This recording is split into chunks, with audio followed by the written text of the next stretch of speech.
Welcome to Health Talk. Today we're going to talk about health issues in the Vietnamese community. With us today we have Jenny Nguyen and Kimberly Pham. We're talking about health issues in the Vietnamese community because it is one of the fastest growing Asian communities in America, and in San Jose we have a very large population, largest in one city in California, more than Southern California. So one of the big health issues that I've noticed is that Vietnamese have 6 times higher breast cancer than Caucasians, and there's a great deal of Vietnamese people who do not even get tested, who do not go to doctors, and they don't know anything about the examination of the breast. So here we have the breast. So Jenny, show us what we should do about this. So in order to do self-examinations on the breast, you should feel your breast probably like once a month or something like that, and feel for like any abnormal lumps. Like here, you can feel there's lumps in there that are hard and is not normal. So usually people talk about the breast exam as going concentrically, so you're feeling the breast concentrically in circles, going around and around in circles like this. And then what happens is that if in going around that you're pressing, like you would press gently on a slice of bread or something very soft, like you wouldn't like punch it down, but you might feel a lump or ropey tissue or some sort of hard mass, a marble that doesn't move. But if you get used to feeling your breast, then you would know that something is abnormal. Now, what you can do is feel your breast with your obstetrician gynecologist, and then she will go over how your breast should feel, whether that's normal or abnormal. And then when you go home in the shower and you feel this, you'll know it's normal or abnormal. It's very good to do this and to also see your physician once a year regarding the breast exam. And if you have any questions, go sooner. Your family practitioner will also show you how to do the breast examination, as well as your primary care doctor, your internal medicine doctor, and your obstetrician gynecologist. Now, there are also free screening clinics all over San Jose, and the brochures are written in Vietnamese, and there are also all the sites on the web about breast cancer screening, and they're multilingual.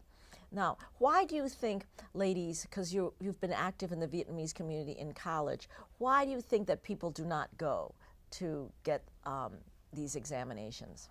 I think they don't go just because they don't have the time, or it's far and it's just inconvenient for them to schedule an appointment. And a lot of the times people don't have health insurance. That's like a very large concern with the Vietnamese community, is that I think it's 29% have health insurance, and health insurance can often be very expensive. And then even if people go, they might not understand what the doctors are saying, because doctors use a lot of terms that are, like, even for everyday people, are kind of confusing. Now, Kimberly, I know you were active also in the Vietnamese community in college. Both these ladies are applying to medical school. And tell us exactly, what do you think in, talking to young women, do they want to go see their obstetrician gynecologist, or they just try to put it off? I think a lot of them are actually they want to put it off, because I think a lot of them are actually scared too, as to what the doctor might say. And a lot of them, they feel that they don't have time to go to the doctor, because it is time consuming. And yeah, so it's hard to get people to be educated about this stuff and know about the risks. And also, many ladies, women, bring the elderly to the doctor, to their parents, their grandparents, and sometimes women who are 70 years old in the Vietnamese, or 80 years old, they don't really want to be touched and prodded. They feel these are their private parts. It's a cultural barrier, it's a linguistic barrier, especially if grandma does not speak English or speaks only Vietnamese, and it's hard to find a culturally sensitive physician to tell them how to examine their breast, or what is it that they should look for. Yeah, also another thing about not wanting to go to the obstetrician gynecologist is that people don't want to have pap smears and cervical exams, which is another type of cancer that's really common among Vietnamese women, and it's because they don't want to be examined in that area. They feel like that's a private part. So it's like that is also a barrier. Yeah. Yeah. So here we have a model of the cervix. Yeah. And so and it seems like this is actually life size. So the ovaries are here and they're very small. Here's the ovaries. Here would be the Trendelenburg position, which is the fancy word where the woman's getting ready for the pap smear. And so the doctor would then put the instrument to do the pap smear going in this way through the vagina. And then they also take the pap smear. They're feeling the tip of the cervix right here. And a lot of women don't want to go to have this examination because in Vietnam, if they come from a small village or a small community where this is not common, it's not acceptable to have a male physician do this. They feel extremely shy, and especially women who are 60, 70, 80 years old in the Vietnamese community, they do not want this done. They don't want to even go, and they don't even want to have their breast examination, so this is even more private. And it's a very high incidence of cervical cancer in the Vietnamese community, much greater than the Caucasian community. And again, it is linguistic, cultural barriers, even though there are brochures written in Vietnamese in screening clinics.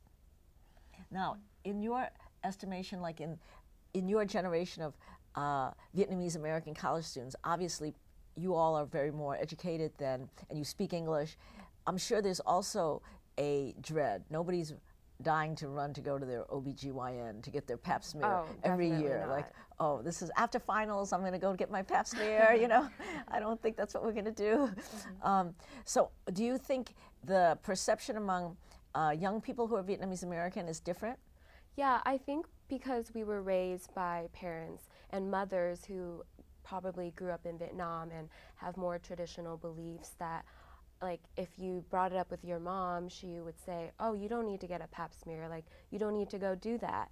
But when you go to the doctor the doctor recommends that you have a pap smear, I think after the age of 21.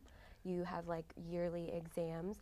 But then I think because the way you were raised, that it's like a big no-no, that you automatically are like, oh, it's okay, I don't need to get a pap smear, and you put it off and you just keep putting it off.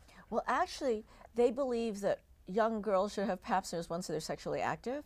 And so a lot of mothers who feel that you're getting a pap smear, does that mean you're sexually active? And so they'll say, no, don't get a pap smear, you don't need that. So I think it's also the same thing about human papilloma virus vaccination. A lot of people feel that, oh, well, my little darling doesn't need this because she's never going to have intercourse until she's married. And what happens is that the latest statistics are that we have cut down human papilloma virus in the American teenage population by 30%. It's a huge decrease as of 2013, unexpected by the Centers of Disease Control, because obviously certain communities, human papilloma virus vaccination has been very helpful.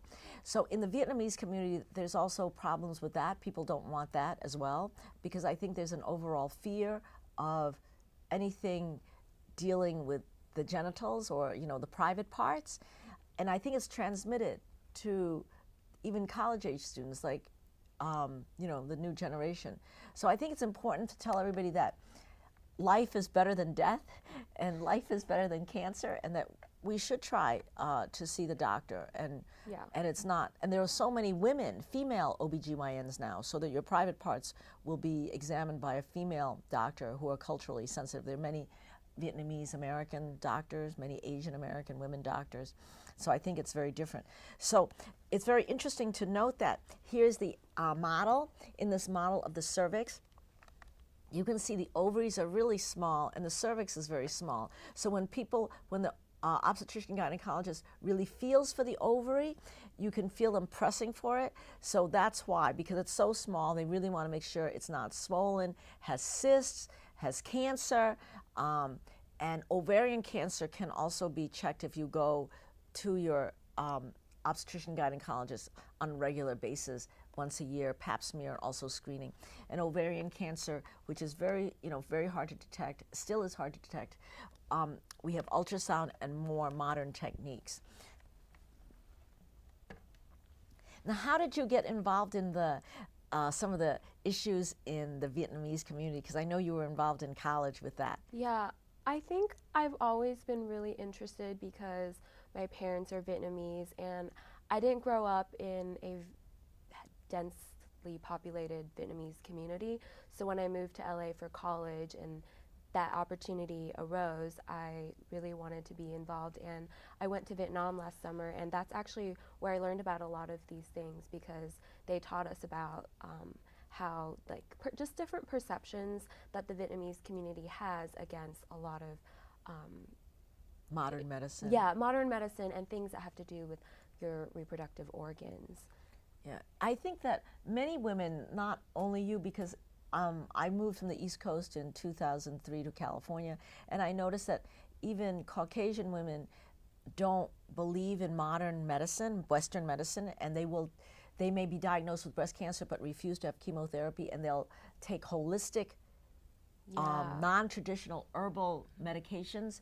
And once a year, I will see metastatic breast cancer, breast cancer that's spread to other organs. They come with black nodules on their neck. And this is very interesting to me, having been trained in New York City, Boston, and the East Coast, where we never saw that. So here I see it once a year, people from Santa Cruz, from Watsonville, people who have college educations, who are not of a minority group, they are Caucasian. And so there is a big movement of non-traditional medicine in California, of herbal medicine. Let me try XYZ, including Steve Jobs, Apple founder, who wanted to also try non-traditional medicine for his type of liver cancer. Do you know anything about this in the Vietnamese community, in your interactions with them, in your dealings? Well, even in my own family too, even at home, like my mom and sometimes my grandma, a lot of times they would have their own remedies as to what they think would be best for their whenever they're sick. I think a lot of times in the Vietnamese community, a lot of them do kind of self-diagnosis kind of things. They don't really go to healthcare until they're sick, and then a lot of them, take their own medications, and they do herbal medicines that they hear from their friends and their family. And they do that instead of going to the doctor. I think that's one of the reasons why, a lot of people, a lot of Asians in the community have a lot of diseases. I also think that in California we have we have a big tradition of non-traditional medicine. Mm-hmm. We've originated some of the major trends in non-traditional medicine, not only being so close to Asia. We have many acupuncturists here. Mm-hmm. We have the herbalists from China who've moved here, and there's licensed schools for that. And in addition, we have the thinking of new wave thinking, where we think that we should meditate, find peace, inner peace, to find a better balance, especially people who are surviving cancer. Many of these techniques have worked in terms of relaxation for heart disease and stress. And I think in the Vietnamese community, where there's a long Buddhist tradition, people believe in that this is one life, this is not your only life, there's an afterlife, suffering is expected, and that it is common in Asian communities as well as the Vietnamese community not to have heart transplant, not to have organ transplant, not to have even corneal transplant for eye disease.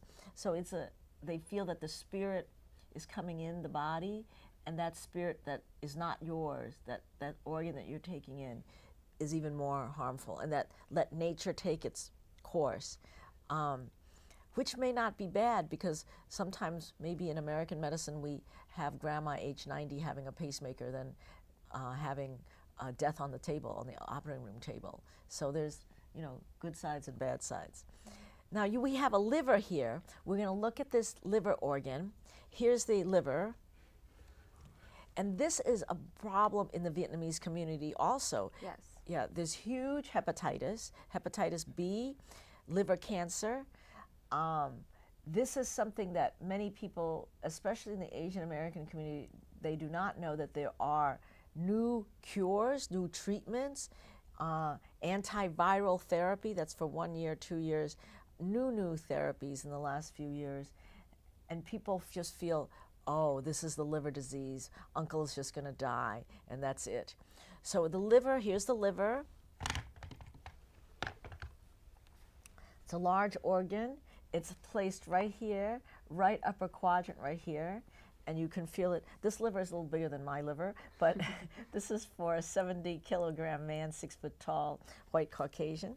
And so as you can understand, it's a very complicated organ because it's also connected to the gallbladder and connected to your rest of your gastrointestinal system, your stomach. So, but it's very important because in hepatitis B, what happens is that certain of the cells get affected and the virus attacks it. They become non-functional. In addition, there's hepatitis A, hepatitis C, D and E. All these viruses attack the liver, and there's also the type of liver disease you can get from college binge drinking that you just continue onward forever, and you get cirrhosis of the liver. So instead of being this nice, healthy-looking liver that looks like this, nice and happy, it gets shrunken and shriveled, and all these little cells become shrunken. That is cirrhosis. There's also something called non-alcoholic cirrhosis, where it's mediated by one of these viruses, and then the liver becomes very sick, and the person's skin becomes yellow, and the eye becomes yellow, so the white of the eyes become yellow. That's called icterus, I-C-T-E-R-U-S, a fancy word. But once we see people with that, we know that something is wrong.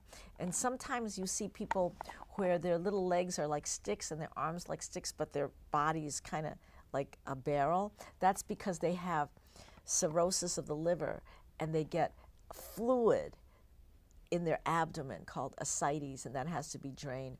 That's severe, and at that point they're at risk for more severe diseases, liver problems, needing liver transplant, and people are surviving. Steve Jobs had a liver transplant, and he survived very well for quite a long time. And so this is a very exciting time in American medicine to have organ transplant. Again, before you get to that stage, you can see a doctor. They're called gastroenterologists. Gastro for the gastrointestinal system, meaning your stomach system, and all the related colon and the liver. And they're the ones who make this diagnosis with fancy blood tests, and we can then put you on medication. Sometimes they're pills, sometimes they're injections, but it's really good. Now, why do you think people don't go see doctors about the liver? That's not so private. I think that's just something they don't think about. Like, your liver is, it's just quiet. It's there. It doesn't really do anything. It doesn't really affect you that much unless something serious happens. People don't really notice that it's there, so they would never think to see a gastroenterologist to see if anything's wrong. And also, I think people drink a lot. I feel like the Vietnamese community, there's a lot of drinking and celebration, yes. Like food, every celebration, dinner. There's beer and like heavy drinking. So people do it as a social habit, and they don't realize the effects that it could have on their bodies. I know, I see in my clinic, I'm an ophthalmologist, retina surgeon, and I see about once a month Asian American college students, young men, who suddenly have vision loss in one eye. And what happens is they binge drink Thursday, Friday, Saturday, Sunday, okay? And they don't eat anything, they just drink in the frat. And then they do this for a couple of years, and then they start losing vision, they don't know why. So they come see me, and they have kind of a nutritional amblyopia, or where they don't eat any food and it's just all alcohol, so it poisons the optic nerve a little bit. And I find out that once they stop this, they start eating, their vision comes back. It takes about a year to recover. So it's very common among male college students to think it's totally okay to start partying Thursday night and have a 6-pack, 2 6-packs for the next 4 days, and then act normal, Monday, Tuesday, Wednesday, like eat normal, go to the dorm, eat cafeteria food, but then just pass out and party till their brains are out. Yeah, and a lot of the times it's peer pressure. Their friends are like, oh, you can't drink a lot, so they want to challenge them and prove to them that they can drink a lot, and then it just ends up being everyone drinking way too much and passing out and throwing up and doing a lot of damage to their bodies. So what they found out is that the first time you do this, let's say you drink 2 6-packs. If I were to drink 2 6-packs, I would pass out. However, if they did that and they biopsied my liver, they would put a little needle and suck out a little piece of liver, they would see that like right after, a few days after, my liver becomes fatty. It becomes swollen. It's sick immediately. So if you keep doing this, your liver can't recover. And it goes into these other stages of where you're killing off your liver cells and they're unhappy, and then you get into problems with your liver. And then what happens, your liver enzymes become really abnormal and you can become kind of sick. Now, because these college students, they're in their 20s, they're pretty healthy, they can compensate, so their liver enzymes actually stay okay, but it attacks other parts of their body. So their eyes go, their optic nerve, and sometimes their brain changes. So their pathways to pleasure, or the endorphins, it actually changes. They used to talk about the lock and key, about those pathways where if you take methadone, cocaine, you're using these endorphins. And what happens, alcohol also changes those receptors. So you need more and more to be satiated with alcohol. So that causes this vicious cycle. So a 6-pack is not enough. I have to go to a second 6-pack to really get my high now. And then what happens in college students, they go through this and they become alcoholic for a little while, like in their 40s, and then somebody usually says, okay, this is no good, you're just passing out, their significant others or their children, and then they go cold turkey. And we have prominent people in politics everywhere who said, I stopped drinking, I was drinking. So it's a very common problem in America, because food, alcohol, smoking is a way to celebrate. They're all highly addictive if you use it as a way to celebrate. Look at Oprah. She changes her weight all the time. She tries, and for her it's probably, food, celebration. And the college football players, they celebrate. You see them pouring champagne over each other, getting passed out. So all behaviors that can affect communities. Now, for the Vietnamese community, you told me also before we started the show is that smoking is common.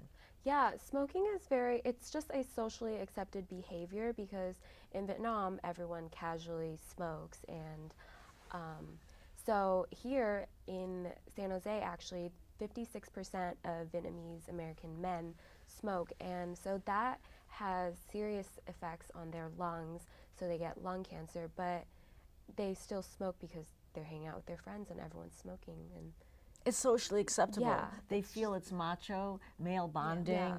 and it's women who don't smoke. It's Yes. the men who smoke. Exactly. So it's a sort of status.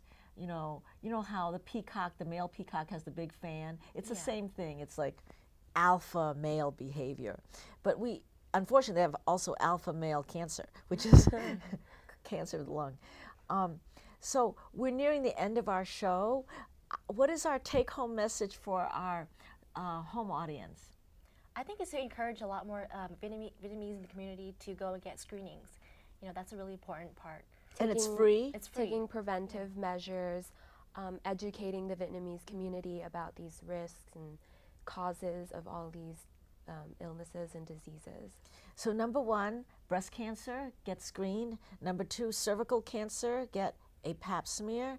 Number 3, have them ask your doctor about your liver tests. They're blood tests for the liver, and also consider not smoking or decreasing the smoking level. And decrease alcohol consumption. Decrease binge drinking, especially, people in college, because that's when the habits begin. But for the ladies in the Vietnamese community, find Asian American doctors or people who are culturally sensitive and linguistically capable of dealing with your questions, so that you don't feel you know, you cannot go. You can ask questions. In our office, we have many Asian languages represented, and we have many handouts in many languages. And even though we're in ophthalmology, we try to really deal with that. So what else would you like to tell our take-home audience? Like I think healthcare is really important. You know, like you should worry about yourself more. You know, be more aware of the health concerns, especially in the Asian community. So the Vietnamese are like more susceptible to like breast cancer, you said, and cervical cancer. So just be aware of those things. Now they're only susceptible in the sense that they don't get screened. Yeah. If they go and get screened, they could achieve better rates of cure, like the Caucasian community. And the other thing is that there are a lot of screening clinics that are free, and that there's also free breast cancer screening clinics at all the breast cancer marathons like Avon, Susan G. Komen, all those breast cancer walks. They have free screenings, usually at those big marathons, walkathons, 3-day events. And all those websites, Avon, Susan G. Komen, they will have free screening clinics or areas where doctors will screen them for free. And what else would you like to say to our take-home audience? Anything else? I think that's it. Yeah. So for our take-home audience, thank you for joining us. If you have questions, contact us at KSAR. If you like the show, donate to KSAR, KSAR TV, Saratoga, California. If you'd like to talk to Kimberly or Jenny, find us on our website, Just for Eyes. They're all in our office for the year, and we'd be happy to answer all these questions, and we're all capable of answering your questions in Vietnamese. Thank you very much for joining us.